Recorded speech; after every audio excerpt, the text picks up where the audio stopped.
জলে নেমে কাদার মধ্যে মাছ ধরাটা সহজ, কিন্তু ইংরেজিতে কবিতা পড়াটা অতটাও সোজা নয়। ইংলিশে কবিতা পড়তে গেলে আমাদেরকে প্রত্যেকটা ওয়ার্ডকে ভালো করে মাথার মধ্যে বসাতে হবে।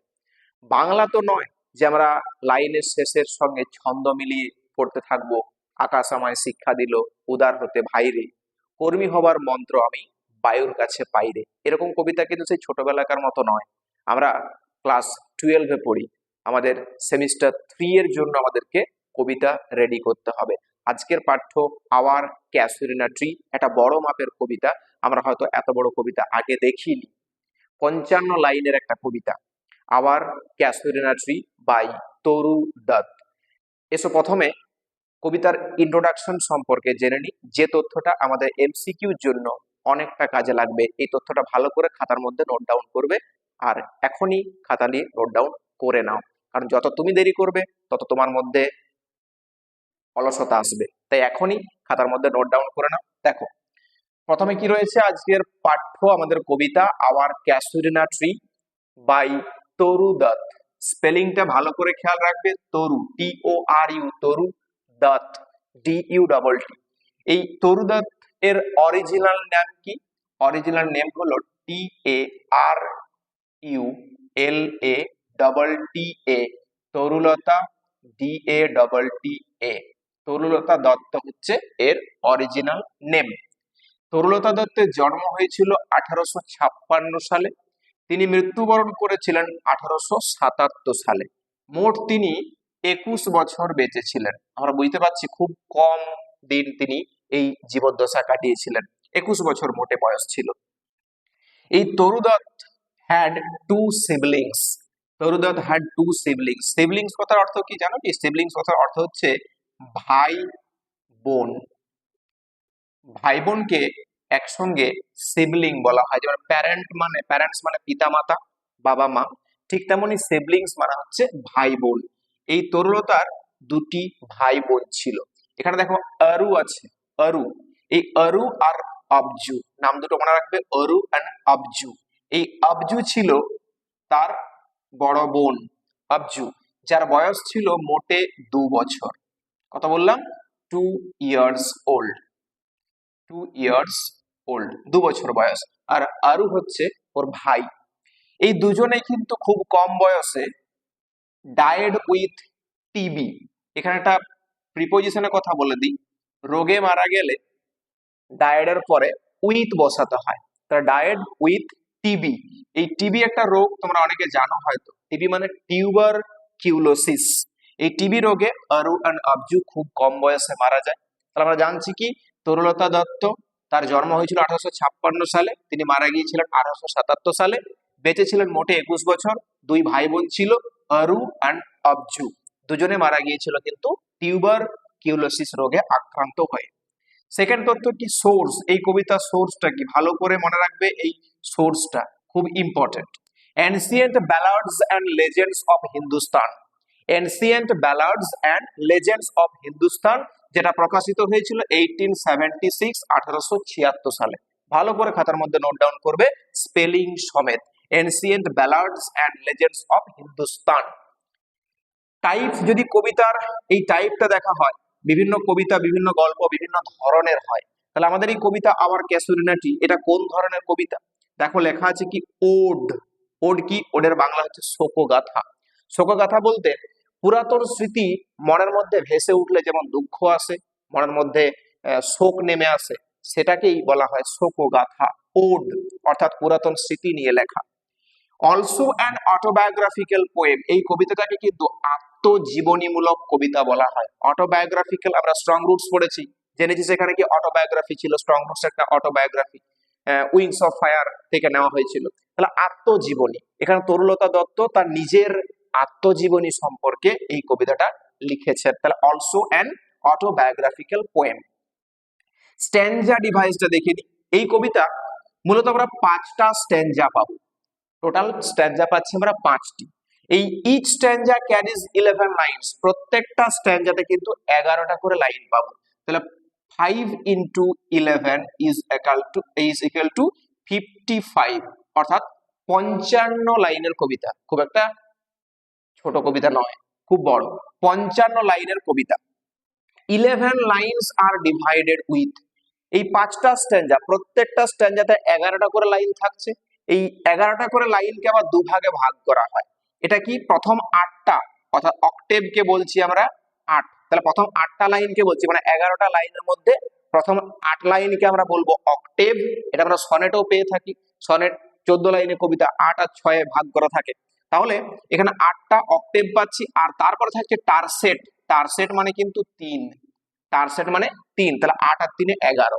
এই হচ্ছে ডিভাইডেশনটা। তাহলে 11 lines are divided with octave and tercet, এই 11টা লাইন কিন্তু অক্টেভ আর টারসেটে বিভক্ত। অক্টেভ মানে 8, টারসেট মানে হচ্ছে 3। Next, publication. এটা অত্যন্ত জরুরি, অত্যন্ত ইম্পর্টেন্ট আমাদের এমসিকিউ এর জন্য। পাবলিকেশন, ফার্স্ট পাবলিশড ইন 1881, প্রথম প্রকাশিত হয়েছিল 1881 সালে। 1881 সালে কোথায় প্রকাশিত হয়েছিল?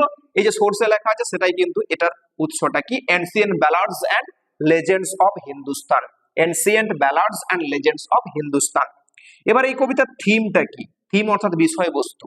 থিমে আমরা প্রথম পাবো নস্টালজিয়া, অর্থাৎ পুরাতন দিনে ফিরে যাওয়া। আমরা আমাদের শৈশবগুলো এখন যদি মনে করি, সেই স্কুল লাইফের, অর্থাৎ ক্লাস 1, 2, 3, 4, এই যে ক্লাসগুলো যদি মনে করি, সেই স্কুলের সেই সিচুয়েশন গুলো, স্কুলের সেই অতিবাহিত করা দিনগুলো আমাদের মনের মধ্যে ভেসে আসবে, যখন আমরা যেন পুরাতন সময়ে চলে যাব। এটাকে বলা হয় কি, নস্টালজিয়া। তাহলে কি, প্রথম থিম পাচ্ছি আমরা কি, নস্টালজিয়া। সেকেন্ড কি পাচ্ছি, লাভ ফর নেচার, প্রকৃতি সম্পর্কে ভালোবাসা। প্রকৃতি সম্পর্কে ভালোবাসা পাবো, সেকেন্ড থিম। এবার থার্ড থিম কি পাচ্ছি, মেমোরি। মেমোরি মানে স্মৃতি। এই কবিতাটা সম্পূর্ণভাবে স্মৃতিকে কাজে লাগিয়ে, অর্থাৎ স্মৃতিতে সেই পুরাতন দিনের কথাগুলো ভেসে আসছে, সেই স্মৃতিকে কাজে লাগিয়ে লেখা। ইমমর্টালিটি, ইমমর্টালিটি কিসের মধ্যে? থ্রু পোয়েট্রি, কবিতার মাধ্যমে অমরত্ব লাভ করা। শিল্পী মরে যায় কিন্তু তার শিল্পটা চিরকাল রয়ে যায়। রবীন্দ্রনাথ ঠাকুর আমাদের মধ্যে বেঁচে নেই, কিন্তু তার লেখা কবিতা, তার লেখা গান, তার লেখা ছোট গল্প চিরন্তন ভাবে আমাদের কাছে রয়ে যাবে। পরবর্তী প্রজন্ম যারাই আসবে তারা এগুলো আবার পাঠ করবে। এগুলোকে বলা হয় কি, শিল্প। কিন্তু শিল্পী সে কিন্তু পার্থিব জগতের কবি, পার্থিব জগতের শিল্পী, সে কিন্তু মারা যায়। তাহলে এখানে বলছে কি, যে ইমমর্টালিটি থ্রু পোয়েট্রি, কবিতার মাধ্যমে অমরত্ব লাভ করা। আর এই কবিতার একটা রাইম স্কিম আছে, তোমরা রাইম স্কিমটার জন্য টেক্সটটা ভালো করে দেখো। প্রথম লাইনে আছে রাউন্ড, প্রথম লাইনের শেষের শব্দটা রাইম স্কিম শেষের সাউন্ডটাকে ধরে হয়। রাউন্ডের সঙ্গে দেখো 4 নম্বর লাইনে মিলছে বাউন্ড, তাহলে রাউন্ডের পাশে টেক্সটটাতে এ বসাও, আর বাউন্ডের পাশেও কিন্তু এ বসাও। এবারে 2 নম্বর লাইনে দেখো আছে কি, স্কার্স, তাহলে মিলছে কোথায়, স্টার্স। তাহলে ছন্দটা এভাবে হচ্ছে যে এ বি বি এ, দেখো ভালো করে মিলবে, এটা এ বি বি এ। এবার দেখো গ্যালান্টলি, আর আমরা মিলছে কোথায়, বি। গ্যালান্টলি, গ্যালান্টলিতে যদি সি দেখি তাহলে মিলছে, দেখো ওই বি তে মিলছে। আবার যদি হাং দেখি তাহলে অ্যামাং পাবো। তাহলে C D, C D D C, C D D C. আর তারপরে দেখো আছে কি, ওজ, ওভারফ্লোজ, ক্লোজ আর রিপোজ, অর্থাৎ ই যদি ধরি ওটাকে তাহলে 3টা ই আসবে, ই ই এন্ড ই। এই হচ্ছে rhyme scheme, A B B A, C D D C, ই ই ই। এই হচ্ছে আমাদের কবিতার রাইম স্কিম, এভাবেই চলতে থাকবে। তাহলে দেখো আবার টেক্সটটা, এই তথ্যগুলো ভালো করে খাতার মধ্যে নোট ডাউন করে রাখবে, এমসিকিউ এর জন্য খুব গুরুত্বপূর্ণ। এবার টেক্সটটা মন দিয়ে প্রত্যেকটা ওয়ার্ড দেখতে থাকো, প্রত্যেকটা ওয়ার্ড কিন্তু খাতার মধ্যে নোট ডাউন করে রাখবে, অত্যন্ত জরুরি। ওই যে বললাম যে কবিতা পড়াটা অত্যন্ত কিন্তু জরুরি, অত্যন্ত জটিল, আর এই জটিলটাকে সমাধান করতে গেলে প্রত্যেকটা ওয়ার্ড তোমাকে মনে রাখতে হবে। দেখো কবিতাটা শুরু হচ্ছে লাইক শব্দটা দিয়ে। কি রয়েছে দেখো, প্রথমেই লাইক এ হিউজ পাইথন, একটা প্রকাণ্ড অজগর বা ময়াল সাপের মতো। পাইথনকে আমরা ময়াল লিখবো, খাতার মধ্যে নোট ডাউন করে রাখবে। হিউজ মানে প্রকাণ্ড, তাহলে একটা প্রকাণ্ড ময়াল সাপের মতো। Winding round and round, winding মানে জড়িয়ে থাকা বা পেঁচিয়ে ধরে থাকা। তাহলে winding round and round, round and round মানে আমার যদি এটা গাছ হয়, এটা যদি গাছ হয় তাহলে এটাকে জাস্ট এভাবে জড়িয়ে থাকছে, তাহলে ওয়াইন্ডিং রাউন্ড অ্যান্ড রাউন্ড। জড়িয়ে থাকছে চারিদিক থেকে। তাহলে একটা প্রকাণ্ড ময়াল সাপের মতো ওয়াইন্ডিং রাউন্ড অ্যান্ড রাউন্ড, চারিদিকে জড়িয়ে থাকা, গাছটার চারপাশ জুড়ে পেঁচিয়ে থাকা। The rugged trunk, the rugged trunk, rugged কথার অর্থ কি? লিখবে রুক্ষ। রাগেড মানে রুক্ষ, আর ট্রাঙ্ক মানে গুড়ি। গাছের ওই রুক্ষ গুড়িটাকে, গাছের রুক্ষ গুড়িটাকে চারিদিক থেকে জড়িয়ে আছে কিসের মতো? বিশাল আকারের ময়াল সাপের মতো বা অজগর সাপের মতো। ইন্ডেন্টেড সৃষ্টি করেছে। ইন্ডেন্টেড কথার অর্থ কি? সৃষ্টি করা। তাহলে সৃষ্টি করেছে কি? ডিপ মানে গভীর, উইথ স্কার্স, স্কার্স মানে ক্ষত চিহ্ন। ওই যে গাছটাকে চারদিক থেকে জড়িয়ে আছে, পেঁচিয়ে ধরে আছে, এতে কি হয়েছে না গভীর ক্ষত চিহ্ন সৃষ্টি হয়েছে।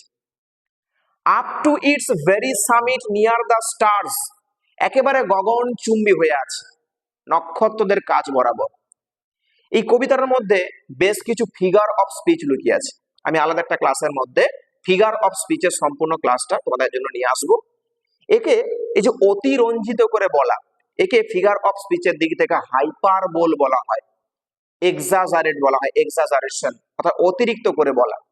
কি বলছে? Up to its very, very মানে একেবারে, সামিট মানে কিন্তু একদম চূড়া অর্থাৎ গগনচুম্বী বলতে পারে, আকাশ ছোঁয়া, নিয়ার দ্য স্টার্স নক্ষত্রদের কাছ বরাবর যেন উঁচু হয়ে আছে। এ ক্রিপার ক্লাইম্বস, একটা লতা উঠে গেছে। ইন হুজ এমব্রেসেস, যার আলিঙ্গনে, যার আলিঙ্গনে, এমব্রেসেস কথার অর্থ কি? আলিঙ্গন। খাতার মধ্যে ভালো করে নোট ডাউন করবে প্রত্যেকটা শব্দ। হুজ এমব্রেসেস, যার আলিঙ্গনে, বাউন্ড বাঁধা, যার আলিঙ্গনে বাঁধা, যার বাহুডোরে বাঁধা। No other tree could live, কোনো গাছ বেঁচে থাকতে পারে না। মেয়েদের দুটো বাড়ি হয়, একটা নিজের বাড়ি, একটা শ্বশুর বাড়ি। এই পুরাতন দিনগুলোর কথা তরুদত্তা দত্তের মনে পড়ছে। অর্থাৎ এই যে ক্যাসুরিনা ট্রি গাছটার কথা বলছে, এই গাছের তলায় একটা সময় তারা খেলাধুলো করত ভাই বোনদের সঙ্গে। ওই যে ছোটবেলায় বললাম না যে টিবি রোগে আক্রান্ত হয়ে মারা গেছে, তাদের কথা মনে পড়ছে। তাই এই যে শোকটা, এই যে গাথাটা মনের মধ্যে ভেসে উঠছে, এটাকে মূল কেন্দ্র করে এই কবিতাটা লেখা। তাই গাছটাকে কেন্দ্র করা হয়েছে স্মৃতি হিসাবে। ভালো করে আরেকবার দেখো, একটা বিশাল পাইথন এর মতো অর্থাৎ ময়াল সাপের মতো রুক্ষ গুড়িটাকে চারিদিক থেকে পেঁচিয়ে আছে। ইন্ডেন্টেড ডিপ উইথ স্কার্স, গভীর ক্ষত চিহ্ন সৃষ্টি করেছে। Up to its very summit near the stars, একেবারে গগনচুম্বী হয়ে আছে, আকাশ ছোঁয়া। এ ক্রিপার ক্লাইম্বস, কে উঠেছে? একটা লতা যেন উঠে গেছে। ফার্স্ট লাইনটা শুরু হয়েছে লাইক দিয়ে। মনে রাখবে এই লাইক আর অ্যাস দিয়ে ফিগার অফ স্পিচের মধ্যে সিমিলি তৈরি হয়।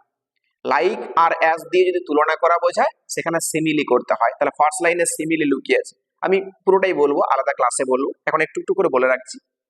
তাহলে কথাটা বুঝতে পেরেছো নিশ্চয়ই? একটা বড় বিশাল ময়াল সাপের মতো গাছের এই রুক্ষ গুড়িটাকে পেঁচিয়ে আছে, গভীর ক্ষত চিহ্ন করেছে, একেবারে আকাশ ছোঁয়া, একেবারে গগনচুম্বী হয়ে দাঁড়িয়ে আছে। এ ক্রিপার ক্লাইম্বস, একটা লতা উঠে গেছে। ইন হুজ এমব্রেসেস, যার আলিঙ্গনে, বাউন্ড বাঁধা। অর্থাৎ একটা গাছকে যদি কোনো লতা চারিদিক থেকে পেঁচিয়ে ধরে, সে কি বেঁচে থাকতে পারে? না। যাই বলছে যে যার আলিঙ্গনে কোনো গাছ কিন্তু বেঁচে থাকতে পারে না, কিন্তু এই গাছটা বেঁচে আছে। বাট কিন্তু গ্যালান্টলি, সাহসিকতার সঙ্গে, গ্যালান্টলি কথার অর্থ কি? সাহসিকতার সঙ্গে। বাট গ্যালান্টলি, সাহসিকতার সঙ্গে, দ্য জায়েন্ট উইয়ার্স দ্য স্কার্ফ, এই যে জায়েন্ট, জায়েন্ট বলা হয়েছে কাকে? দৈত্যের মতো বলা হয়েছে গাছটাকে। এই দৈত্যের মতো বিশাল গাছটা উইয়ার্স পরে আছে দ্য স্কার্ফ, স্কার্ফ মানে মাফলার, গলায় আমরা যেমন মাফলার পরি, সেই মাফলার পরে আছে। এন্ড ফ্লাওয়ার্স আর হাং, আর ফুলগুলো ঝুলে আছে, ফুলগুলো ঝুলে আছে ইন ক্রিমজন ক্লাস্টার্স। কেমন ফুল? ভালো করে মনে রাখবে, ক্রিমজন মানে রক্তিম, গাঢ় লাল রঙের, ক্লাস্টার্স মানে থোকা থোকা, গাঢ় লাল রঙের থোকা থোকা ফুলগুলো ঝুলে আছে। অল দা বাউজ এমাং, সমস্ত ডালপালার মধ্যে, গাছটার প্রত্যেকটি ডালপালার মধ্যে থোকা থোকা রক্তিম লাল রঙের ফুলগুলো ঝুলে আছে। Whereon all day, whereon মানে কি লিখে রাখবে, যার উপরে, অল ডে সারা দিন ধরে, আর গ্যাদার্ড জড়ো হয়, যার উপরে অর্থাৎ যে গাছটার উপরে সারা দিন ধরে জড়ো হয় কারা, বার্ড অ্যান্ড বি, পাখিরা এবং মৌমাছিরা। যে গাছে ফুল ফোটে, সবুজ পাতা থাকে, সে গাছে পাখি তো আসবেই, মৌমাছি তো আসবেই ফুলের শোভা বর্ধন করতে।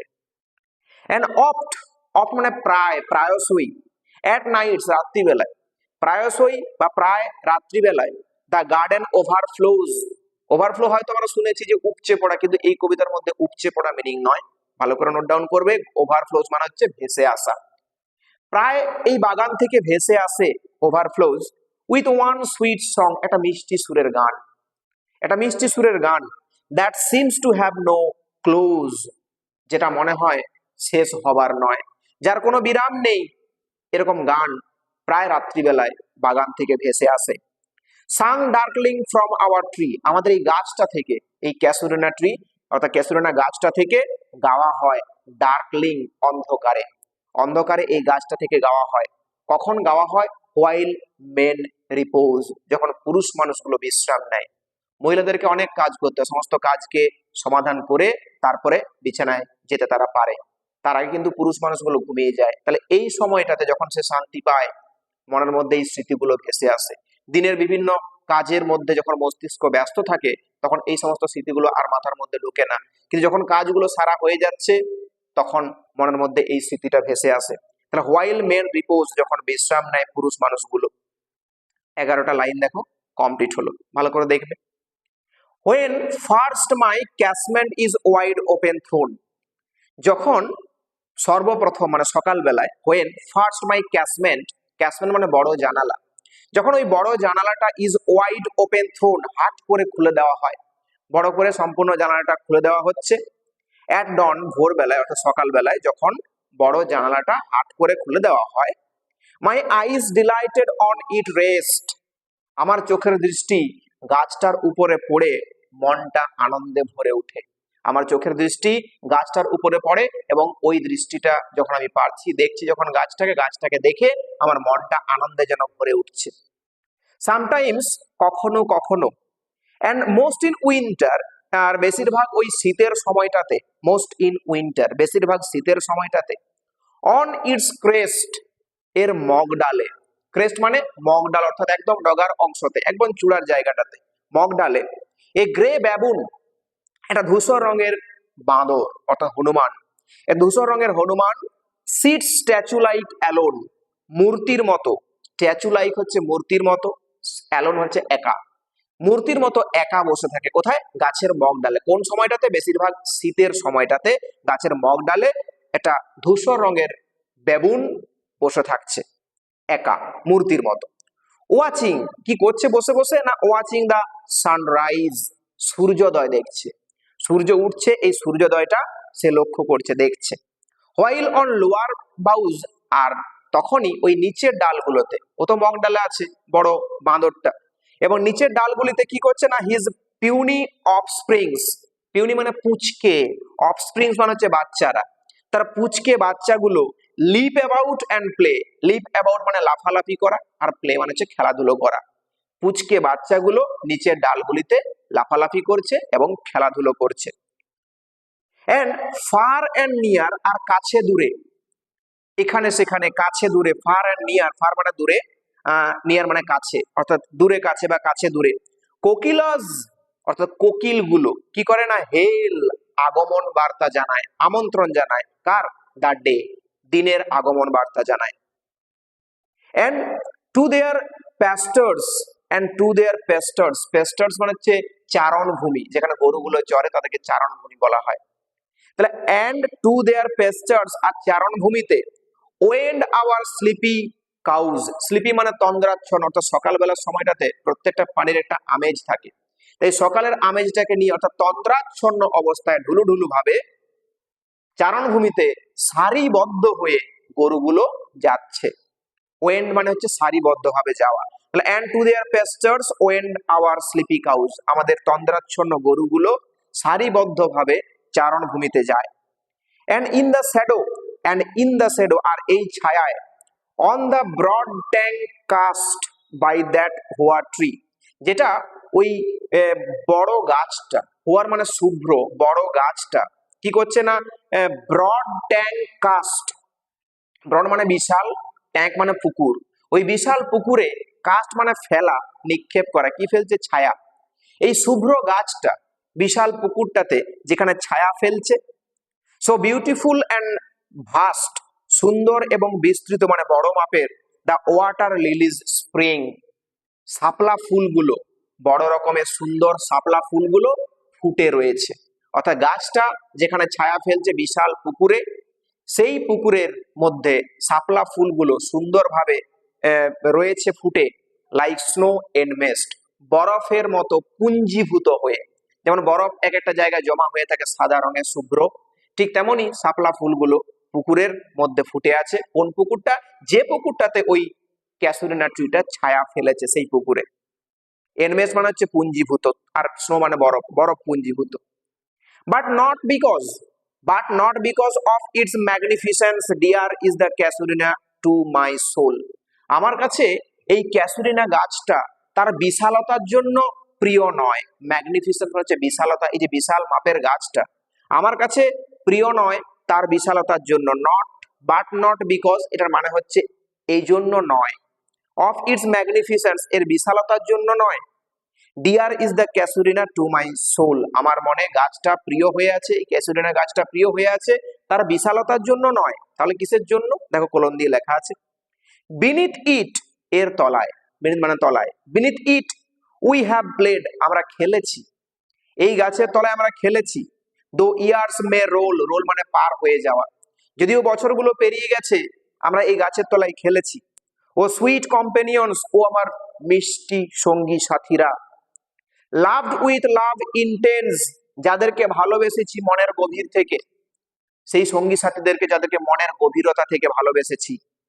ফর ইউর সেক্স, তোমাদের কারণেই, সেক মানে হেতু, সেক মানে জন্যই বা কারণে, তোমাদের কারণেই। Shall the tree be ever dear, ever মানে হচ্ছে চিরদিন, ডিয়ার মানে প্রিয়, এই গাছটা তোমাদের স্মৃতির জন্যই, তোমাদের কারণে আমার কাছে চিরদিন প্রিয় হয়ে থাকবে। ব্লেন্ড উইথ ইউর ইমেজেস, তোমাদের ছবি মিশ্রিত, তোমাদের ছবিগুলো মিশ্রিত মানে ভেসে উঠবে। ইট শ্যাল অ্যারাইজ ইন মেমোরি, আমার স্মৃতিতে ভেসে উঠবে। তোমাদের ছবি, সেই ছোটবেলাকার দৃশ্য, ছোটবেলাকার স্মৃতিগুলো আমার স্মৃতিতে ভেসে উঠবে। ইন মেমোরি, টিল, যতক্ষণ না পর্যন্ত, the hot tears blend mine eyes, এই উষ্ণ চোখের জল, টিয়ার্স মানে চোখের জল, হট টিয়ার্স উষ্ণ চোখের জলটা, ব্লাইন্ড মাইন আইজ, আমার চোখগুলোকে ঝাপসা করে দেবে, ততক্ষণ পর্যন্ত তোমাদের স্মৃতি আমার স্মৃতিতে ভেসে উঠবে। হোয়াট ইজ দ্যাট, সেটা কি, ওটা কি, দ্যাট যা, ডার্জ লাইক মারমার, ওই মর্মর গানের মতো ভাবে ভেসে আসছে। মর্মর গানের মতো শব্দটা কি, দ্যাট আই হিয়ার, যেটা আমি শুনতে পাই। এটাই হচ্ছে আমাদের থিম, এখানে যেমন লেখা ছিল টাইপ হচ্ছে ওড, শোকগাথা। সেই শোকগাথাটা কি, যেটা আমি শুনতে পাই, লাইক দ্য সি ব্রেকিং, সমুদ্রের ঢেউ ভাঙার মতো। সি ব্রেকিং হচ্ছে সমুদ্রের ঢেউ ভাঙার মতো। On a single beach, SINGL, single মানে এক, একা। এখানে দেখো SHINGL আছে, সিঙ্গেল মানে হচ্ছে পাথুরে, বিচ মানে হচ্ছে বেলাভূমি। পাথুরে বেলাভূমিতে সমুদ্রের ঢেউ ভাঙার মতো সেই মর্মর শব্দটা কি, যেটা আমি শুনতে পাই। It is the tree's lament, এটা হলো এই গাছটার বিলাপ। অ্যান্ড ইরি স্পিচ, একটা ভুতুড়ে বিলাপ, এই গাছটার বিলাপ একটা ভুতুড়ে প্রলাপ যেন। দ্যাট হ্যাপলি, হ্যাপলি মানে সম্ভবত, যেটা সম্ভবত to the unknown land may reach, এই অজানা দেশেও কিন্তু, অজানা স্থানেও কিন্তু পৌঁছে যেতে পারে। এই গাছের মর্মধ্বনি, এটাই হলো ওড, এটাই হলো শোকগাথা, এটাই হলো আমাদের নস্টালজিয়া, পুরাতন দিনে ফিরে যাওয়া। অর্থাৎ গাছটার কথা এখন তরুলতা দত্তের মনে পড়ছে, তাই বলছে সেই মর্মর শব্দ আমি এখনো যেন শুনতে পাই। আর সেই মর্মর শব্দটা কি, সেটা হলো এই গাছটার বিলাপ, একটা ভুতুড়ে প্রলাপ যেন, যেন এই অজানা স্থানেও এসে পৌঁছে যায়। আজকের কবিতাটা এই পর্যন্তই, বাকি পার্টটা আমরা নেক্সট দিন শেষ করব। ভালো করে প্রত্যেকটা লাইন দেখবে, ভালো করে প্রত্যেকটা লাইনের ওয়ার্ডগুলো খাতার মধ্যে নোট ডাউন করে রাখবে। যদি কোনো সমস্যা আসে অবশ্যই কমেন্ট বক্সে জানিও।